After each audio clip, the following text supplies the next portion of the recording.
बिस्मिल्लाहिर्रहमानिर्रहीम। अस्सलामु अलैकुम वरहमतुल्लाह। आज हम बात करेंगे nomenclature of monocyclic aromatic hydrocarbon.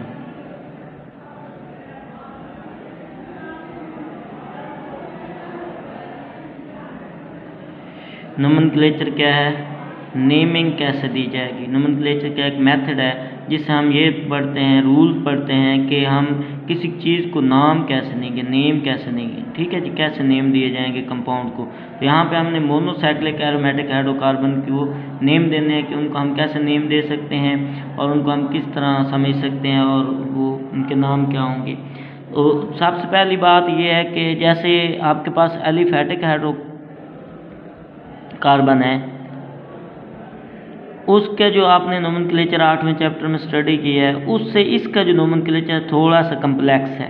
थोड़ा सा क्या है, कम्प्लेक्स है इसका नोमेनक्लेचर। ठीक है जी, एरोमेटिक हाइड्रोकार्बन का थोड़ा सा जी कम्प्लेक्स नोमेनक्लेचर है। ठीक है, यहाँ पे कुछ रूल हम पढ़ते हैं कि हम मोनोसाइक्लिक जो हमारे पास है मोनोसाइक्लिक एरोमेटिक हाइड्रोकार्बन है, उसको कैसे हम नेम देते हैं। मोनोसाइक्लिक मीन जिसके अंदर सिर्फ एक बेंजीन रिंग मौजूद हो। मोनोसाइक्लिक का क्या मतलब है, only one benzene ring, only one benzene ring मौजूद हो। ठीक है, तो ये आपके पास क्या होंगे, मोनोसाइक्लिक होंगे। तो इनको नाम कैसे देंगे, तो इसको नाम देने के लिए सबसे पहले ये बात देखनी है कि अगर हमारे पास क्या है, सिर्फ एक सब्स्टिट्यूएंट हो, क्या है, बेंजीन के ऊपर सिर्फ एक सब्स्टिट्यूएंट हो, क्योंकि ये जो आपके पास बेंजीन का मालिक्यूल है, ये क्या है, इसके अंदर हर कार्बन के ऊपर एक हाइड्रोजन मौजूद होती है। अगर हम एक हाइड्रोजन को निकाल दें, एक हाइड्रोजन को क्या करें, निकाल दें और इसके ऊपर क्या करें, एक सब्स्टिट्यूएंट ले आएं, तो उसको हम नेम कैसे देंगे। तो इसके अंदर सबसे पहली बात ये है कि पहले पॉइंट के अंदर ये बात याद कर लें, अगर एक सब्स्टिट्यूएंट होता है, एक हाइड्रोजन को हम निकाल के कोई XY ग्रुप हम लगा देते हैं, तो एक सब्स्टिट्यूएंट उसके ऊपर मौजूद होता है। तो उसको नेम देने के लिए क्या करेंगे, हम पहले हम उस सब्स्टिट्यूएंट का नेम देंगे, आगे हम बेंजीन लिख देंगे। क्या लिखेंगे, बेंजीन लिखेंगे। ठीक हो गया। अब इसके एग्जांपल देखते हैं। जैसे हमारे पास फॉर एग्जांपल हमने ये बेंजीन लिया, इसके ऊपर हमारे पास क्या लगा हुआ है, CH3 लगा हुआ है। अब ये CH3 क्या है, मिथाइल होता है। क्या होता है, मिथाइल। ठीक है, अब तो ये सब्स्टिट्यूएंट हुआ और ये नीचे क्या होगी, बेंजीन। तो इसका नेम क्या होगा, methyl benzene, methyl benzene, methyl benzene name बन गया। तो इसको मिला के लिखेंगे मिथाइल बेंजीन, मिथाइल बेंजीन। इसी तरह फॉर एग्जांपल हम क्या करते हैं, कोई और चीज़ लगा देते हैं। फॉर एग्जांपल हम इसके ऊपर लगा देते हैं क्लोरीन लगा देते हैं। हम क्या लगा देते हैं, इसके ऊपर क्लोरीन लगा देते हैं। तो अब क्या बोलेंगे इसको, क्लोरो, ये हो गया क्लोरीन से क्लोरो, क्लोरो, आगे क्या लिखेंगे, बेंजीन, क्लोरो बेंजीन। तो जब एक सब्स्टिट्यूएंट हो, मोनो सब्स्टिट्यूएंट हो, बेंजीन क्या हो, मोनो सब्स्टिट्यूएंट हो, तो उस वक्त हम नेम कैसे देंगे, उस वक्त हम नेम देंगे कि सब्स्टिट्यूएंट को पहले नेम देंगे, बेंजीन आगे लिखेंगे। तो इस तरह हम इसका नेम दे सकते हैं। ठीक है,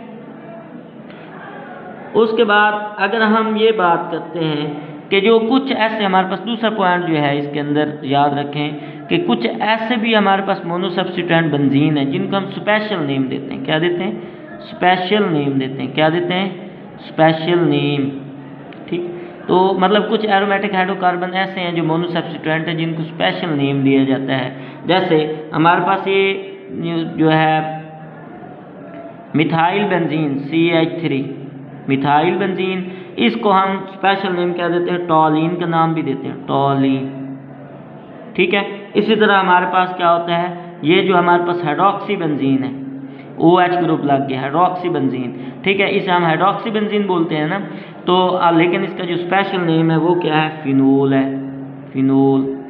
ठीक है, इसी तरह हमारे पास क्या है, अगर NH2 ग्रुप हम लगाते हैं, क्या लगाते हैं, NH2। वैसे तो ये अमीनो ग्रुप है, क्या है, अमीनो।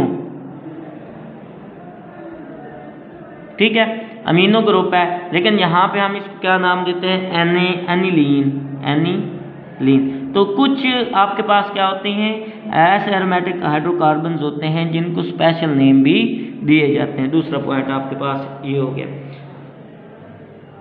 ठीक है जी।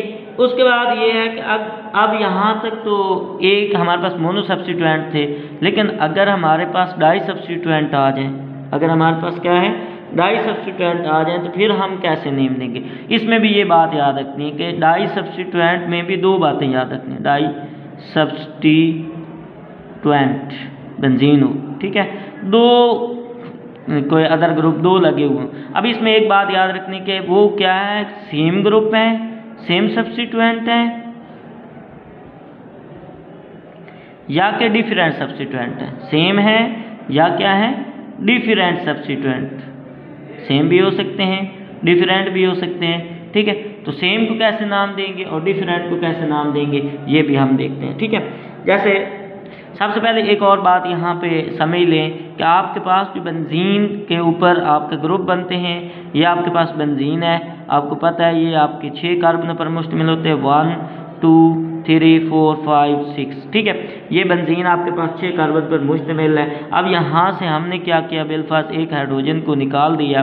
तो जिस हाइड्रोजन को हम निकाला, यहाँ पे एक कंपाउंड हम एक्स फॉर एग्जाम्पल लेके आ गए, ठीक है। अब ये एक एक्स कंपाउंड हम लेके आए, तो इसको हम 1 नंबर देंगे, ये मोनो सब्स्टिट्यूएंट हुआ। अब इसके लिहाज से आपके पास पोजीशनें बनती हैं, एक तो बनती है 1 और 2, 1 और 2, इसे हम स्पेशल नेम देते हैं आर्थो पोजीशन, ठीक है, आर्थो बोलेंगे, क्या बोलेंगे, आर्थो। इसी तरह आपके पास 1 और 3 पे भी हो सकता है, 1 और 3, इसे हम बोलते हैं मेटा पोजीशन, क्या बोलते हैं, मेटा पोजीशन। तीसरा हमारे पास क्या होता है, 1 और 4 भी होता है, 1 और 4, और इस पोजीशन को हम बोलते हैं पैरा पोजीशन, क्या बोलते हैं, पैरा। तो सबसे पहले ये याद कर लें कि हमारे पास कि यहाँ पे एक एक्स ग्रुप है, अब यहाँ पे आपके पास एक वाई ग्रुप दूसरे कार्बन के ऊपर आ गया, क्या आ गया, कोई वाई ग्रुप। इस लिहाज से हमारे पास 3 आइसोमेरिक फॉर्म बेंजीन की बनती हैं। अगर हमारे पास क्या हों कि दो डिफरेंट सब्स्टिट्यूएंट, दो सब्स्टिट्यूएंट हो बेंजीन के, डाई सब्स्टिट्यूएंट की सूरत में क्या है, हमारे पास 3 इसके आइसोमेरिक फॉर्म बनती हैं, 3 आइसोमेरिक फॉर्म मीन्स आइसोमर इसके 3 बनते हैं। बेंजीन के डाई सब्स्टिट्यूएंट की सूरत में 3 आइसोमर, तो एक बनता है 1 2 पोजीशन पर जिसे हम आर्थो कहेंगे, 1 3 पोजीशन मेटा बोलेंगे, और 1 4 पोजीशन को हम पैरा बोलेंगे, ठीक है। अब यहाँ पे मैं बात कर रहा था कि अगर हमारे पास सब्स्टिट्यूएंट क्या हो, सेम हो, तो फिर तो इश्यू खत्म हो गया कि एक हमारे पास क्या आ जाएगा, सेम सब्स्टिट्यूएंट हम नाम देंगे, नंबरिंग करेंगे और उसके नेम दे देंगे। तो पहले सब्स्टिट्यूएंट का नेम देना है और उसके आगे बेंजीन लिख देनी। जैसे अगर बिलफाज हमने ये लिया, हमारे पास सेम सब्स्टिट्यूएंट है, ये CH3, इधर भी हमने CH3 ले लिया, ठीक है। एक पोजीशन ये होगी आपके पास, ठीक है। दूसरी पोजीशन फॉर एग्जांपल आप ये ले रहते हैं, ठीक है, ये CH3 और यहाँ पे CH3 ले लेते हैं, ठीक है, और एक आप ये ले लेते हैं फॉर एग्जांपल, ठीक है, यहाँ पे CH3 और यहाँ पे CH3। अगर हम इसको नेम देते हैं तो कैसे नेम देंगे, ये हमारी 1 2 3 4 5 6, 1 2 3 4 5 6, इधर भी सेम उसी तरह, ठीक है। अब इसमें देखें ये आपके पास 1 और 2 पोजीशन पे लिखेंगे 1 2। अब ये दोनों मिथाइल हैं तो दो सेम है, इसलिए यहाँ पे लिखेंगे di methyl benzene, di methyl benzene, di methyl benzene, okay हो गया। इसका आप नाम लिखेंगे कैसे, 1 3, ठीक है, di methyl benzene, di methyl benzene. इस तरह इसका नाम देंगे हम 1 4 डाई मिथाइल बेंजीन, ठीक है जी, ये नेम देंगे इस तरह हम, अगर ये क्या हो, सेम ग्रुप हो, ठीक है। अब इसको अगर हम ये पोजीशनों के नाम दे के अगर लिखना चाहेंगे तो हम इसको क्या स्पेशल नाम भी देते हैं, इसका स्पेशल नेम क्या होता है, तो ये यहाँ पे आर्थो पोजीशन पे इसे हम बोलते हैं आर्थोजाइलिन, जाइलिन, इसका स्पेशल नाम जाइलिन हुआ, तो ये आर्थोजाइलिन। इसी तरह ये आपके पास क्या हो जाएगा, पैराजाइलिन। ये जो आपके पास छोटा p और o लिखा हुआ है, इसका मतलब क्या हो गया, आर्थो पैरा, ठीक है, पैराजाइलिन। सॉरी ये दूसरा मेटा होता है, ये एम लिखोगा, ठीक है, एम यहाँ पे लिखोगा। मेटाजाइलिन क्या है, मेटाजाइलिन। और इसी तरह आपके पास ये क्या हो जाएगा, पैराजाइलिन, ठीक है। इस तरह आप नेम देंगे। ओके हो गया। अब ये था सेम सब्स्टिट्यूएंट का। अगर हमारे पास क्या हो जाए जी, डिफरेंट सब्स्टिट्यूएंट हो, फिर हम नेम कैसे देंगे, क्या हो, अगर हमारे पास क्या हो, डिफरेंट सब्स्टिट्यूएंट हो, तो इसमें आपने ये देखना है, एक हमारे पास प्रायोरिटी ऑर्डर होता है। क्या होता है, प्रायोरिटी ऑर्डर, उसको हमने देखना होता है। प्रायोरिटी ऑर्डर हमारे पास क्या होता है, इसमें देखें सब प्रायोरिटी ऑर्डर को याद करना है। सबसे पहले हमारे पास इसके अंदर कार्बोक्सिलिक ग्रुप आता है। प्रायोरिटी ऑर्डर में सबसे पहले कौन सा ग्रुप आता है, कार्बोक्सिलिक, ठीक है। उसके बाद हमारे पास क्या है, नाइट्राइल ग्रुप आता है। उसके बाद हमारे पास क्या आता है, एल्डिहाइडिक ग्रुप आता है, CHO, ठीक है। उसके बाद हमारे पास क्या आता है, ये कीटोनिक ग्रुप आ जाएगा, ठीक है। कीटोनिक ग्रुप अगर मौजूद हो, ठीक है, जैसे इसका क्या लिखेंगे, COCH3 लिखते हैं। ओके, तो मतलब उसके बाद आपके पास क्या है, अल्कोहलिक ग्रुप OH आ जाए। उसके बाद आपके पास अमीनो ग्रुप आ जाए, NH2 अमीनो ग्रुप आ जाए, ठीक है। उसके बाद आपके पास क्या है, OR आ जाए, मतलब ईथर आ जाए, क्या आ जाए, ईथर। और उसके बाद लास्ट पे जो नंबर है वो क्या है, अल्काइल का है, अल्काइल ग्रुप। तो मतलब अगर आपके पास दो डिफरेंट सब्स्टिट्यूएंट मौजूद हो, क्या हो, दो डिफरेंट सब्स्टिट्यूएंट मौजूद हो, तो फिर हम इस ऑर्डर को देखेंगे। इनमें से जो पहले आएगा उसको पहले नंबर देंगे और दूसरे को बाद का नंबर देंगे। और पहले वाला हमारे पास क्या होगा, पेरेंट चेन बनेगा। जैसे फॉर एग्जांपल हम मिसाल करते हैं कि हमारे पास क्या हुआ, बेल्फास्ट, ये हमने एक कंपाउंड बना लिया, इसके ऊपर हमने दो ग्रुप लिए, एक NH2 ग्रुप ले लिया और एक हमने क्या कर लिया, कार्बोक्सिलिक ग्रुप ले लिया, या एल्डिहाइडिक ग्रुप ले लेते हैं, CHO ले लेते हैं, ठीक है। अब हमने प्रायोरिटी ऑर्डर में देखना है कि इन दो में से कौन सा पहले मौजूद है प्रायोरिटी ऑर्डर में। तो आप देखें ये यहाँ पे दूसरे नंबर पर आपके पास एल्डिहाइडिक ग्रुप है, जबकि ये छठे नंबर पर आपके पास अमीनो ग्रुप है। तो इसका मतलब ये पहले नंबर पे जाएगा, ये क्या जाएगा, पहले नंबर पे। अब इसको नंबर 1 मिलेगा, इसको 2, इसको 3, इसको 4 और ये 5 और ये 6। अब आप ये कहेंगे इधर से क्यों नहीं गया, तो दूसरे सब्स्टिट्यूएंट को लोअर नंबर देना है, दूसरे सब्स्टिट्यूएंट को क्या देना है, लोअर नंबर। अब इसका नेम कैसे देंगे, नेम ये देंगे कि सब्स्टिट्यूएंट का नाम पहले लिखेंगे, सब्स्टिट्यूएंट का नेम पहले लिखेंगे, फिर क्या लिखेंगे, इसको हम स्पेशल नेम दे देंगे। ये वैसे भी हमारे पास बेंजल्डिहाइड है, या तो इसका हम क्या करेंगे, इसको हम नेम देंगे। तो कैसे नेम बनेगा हमारे पास, ये नेम बनेगा 2 अमीनो, ये अमीनो ग्रुप हो गया, इस वजह से 2 अमीनो बोल रहे हैं। आगे आप हमारे पास क्या हो जाएगा, बेंजल्डिहाइड,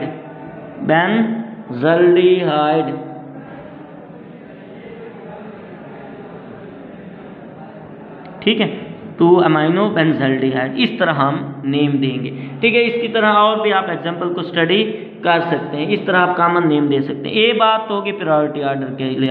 अब अगर दो सब्स्टिट्यूएंट हमारे पास क्या हो, डिफरेंट हो, और वो प्रायोरिटी ऑर्डर में भी मौजूद ना हो, तो फिर हमें क्या करना पड़ेगा, मतलब आपके पास दो सब्स्टिट्यूएंट हैं, डिफरेंट हैं, जैसे यहाँ पे बल्फाज आपके पास ये I और यहाँ पे मैं Cl लगा रहा हूँ, ठीक है। अब ये दोनों क्या हैं, डिफरेंट हैं और प्रायोरिटी ऑर्डर में भी मौजूद नहीं है। तो इस वक्त हम कैसे नेम देंगे, तो यहाँ पे हम अल्फ़ाबेट ऑर्डर देखेंगे, अल्फ़ाबेट ऑर्डर देखेंगे, ठीक है जी, अल्फ़ाबेट ऑर्डर देखेंगे। और एक बात याद रखना है, अल्फ़ाबेट ऑर्डर में जैसे मतलब ये क्या है आपके पास क्लोरो और ये आपके पास क्या है आयोडो, ठीक है। तो जो पहले आएगा, ठीक है, उसको हम क्या करेंगे, वो सब्स्टिट्यूएंट मानेंगे, और जो बाद में आएगा उसको हम पेरेंट मानेंगे। पॉइंट क्लियर हुआ।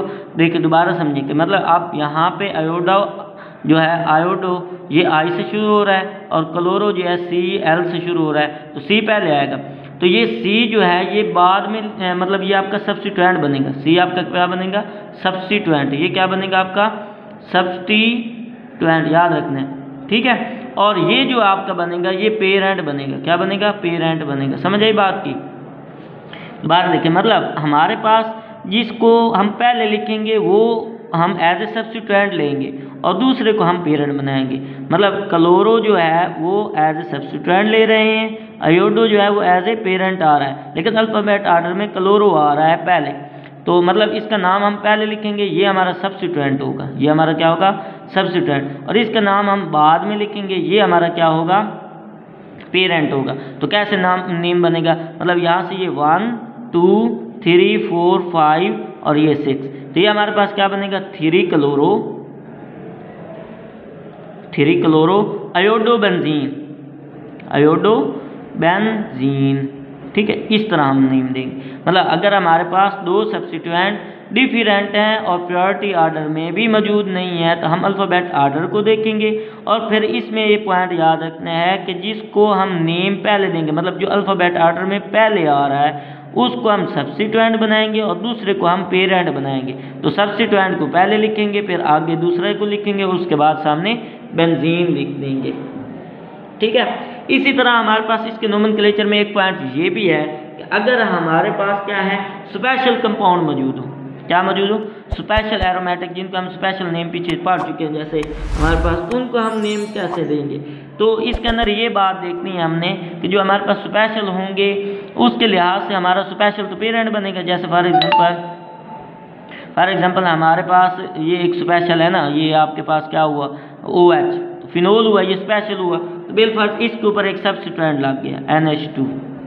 तो अब ये सब्स्टिट्यूएंट काउंट करेंगे और इसको हम क्या करेंगे, हम तो इसमें तो हम प्रायोरिटी ऑर्डर भी देख सकते हैं, लेकिन यहाँ पे क्या करेंगे, ये स्पेशल नेम आ गए, तो इसको अगर हम स्पेशल नेम दे रहे हैं तो फिर क्या करेंगे, ये हमारा स्पेशल नेम, ये सब्स्टिट्यूएंट, बिलफर्ज हमें इसको अगर क्या कहते हैं, स्पेशल नेम, एनालिन भी तो कह सकते हैं, तो ये हमारा पेरेंट हो जाएगा, ये सब्स्टिट्यूएंट। तो पहले हम सब्स्टिट्यूएंट लिखेंगे, मतलब यहाँ पे अगर काउंट करें, इसको हम पेरेंट बनाए 1 2 3 4, तो ये क्या हो जाएगा, 4 अमाइनो, ठीक है। आगे हमारे पास क्या हो जाएगा, फिनोल, उसका स्पेशल नेम लिख देना है, क्या लिख देना है, स्पेशल नेम। बस ये आपने याद रखना है कि मतलब आपके पास क्या है, अगर आपके पास दो डिफरेंट सब्स्टिट्यूएंट हैं और आपको पता है उसमें से एक क्या है, स्पेशल बेंजीन है, स्पेशल एरोमेटिक है, ठीक है, तो स्पेशल वाला पेरेंट होगा। जैसे फॉर एग्जांपल यहाँ पे मैं ये टॉलिन बनाता हूँ और इधर मैं आयोडीन लगा देता हूँ, क्या लगा देता है, आयोडीन। तो अब इसका नेम कैसे बनेगा, तो ये जो आयोडीन है ये तो सब्स्टिट्यूएंट हो, ये पहले आ जाएगा, दूसरी पोजीशन पे है तो इसे लिखेंगे 2 आयोडो, आगे ये स्पेशल नेम लिख देंगे तो टॉलिन, इसे हम क्या बोलेंगे, टॉलिन। तो इस तरह हम इनके नेम दे सकते हैं। दोबारा थोड़ा सा रिकॉल कर लेते हैं, ठीक है। मोनो सब्स्टिट्यूएंट हमारे पास अगर बेंजीन्स होंगी तो उनको हम नेम कैसे देंगे, तो आप पहले सबसे पहला पॉइंट तो ये है कि सब्स्टिट्यूएंट को नेम पहले लिखेंगे, सब बेंजीन का नेम बाद में लिखेंगे, ठीक है। जैसे ये हमारे पास क्या हुआ था, मिथाइल बेंजीन बना था। फिर कुछ मोनो सब्स्टिट्यूएंट को हम क्या कहते हैं, स्पेशल नेम देते हैं, जैसे ये हमारे पास टॉलिन है, फिनोल है, ठीक है, अमीनो है। इसी तरह फिर हमारे पास डाई सब्स्टिट्यूएंट आ जाते हैं, क्या आ जाते हैं, डाई सब्स्टिट्यूएंट। डाई सब्स्टिट्यूएंट में फिर दो बातें याद रखनी है, एक तो सेम सब्स्टिट्यूएंट है और एक क्या है, डिफरेंट। अगर सेम सब्स्टिट्यूएंट है तो उसको हम नेम देंगे उसकी पोजीशन के साथ, ठीक है। तो वो जो नेम मतलब वो इसमें हमारे पास क्या होते हैं, 3 एसोमेरिक फॉर्म बनते हैं, 1 और 2, 1 3 और 1 4। 1 2 को हम ऑर्थो बोलते हैं, 1 3 को हम मेटा और 1 4 को हम पैरा बोलते हैं। तो हम इनको नेम देंगे इस तरह नंबरिंग करके कि 1 2 क्या होगा, डाई होगा, तो इसकी तरह हम नेम दे रहे थे, ठीक है। जैसे 1 2 di methyl benzene, 1 2 di methyl benzene, ठीक है। उसके बाद हमारे पास क्या आ रहा है, डिफरेंट के लिहाज से हमारे पास क्या था, अगर दो डिफरेंट सब्स्टिट्यूएंट हों तो उसमें हमने प्रायोरिटी ऑर्डर को देखना है। प्रायोरिटी ऑर्डर हमारे पास क्या है, कार्बोक्सिलिक हो गया, सियानो ग्रुप हो गया, एल्डिहाइड हो गया, कीटोन हो गया, ठीक है। उसके बाद हमारे पास अल्कोहल हो गया, अमाइनो ग्रुप हो गया और अल्काइल ग्रुप हो गया, ठीक है। उसके बाद हमारे पास क्या है, अगर दो डिफरेंट सब्स्टिट्यूएंट हों और प्रायोरिटी ऑर्डर में मौजूद ना हो, प्रायोरिटी ऑर्डर में मौजूद ना हो तो अल्फ़ाबेट ऑर्डर को याद रखना है। और अल्फ़ाबेट में जिसको हम क्या कहते हैं, सब्स्टिट्यूएंट बोलते हैं, जिसको हम क्या कहते हैं, सब्स्टिट्यूएंट बोलते हैं, तो वो हमारा पहले नाम बनेगा और दूसरा क्या है, बाद में बनेगा।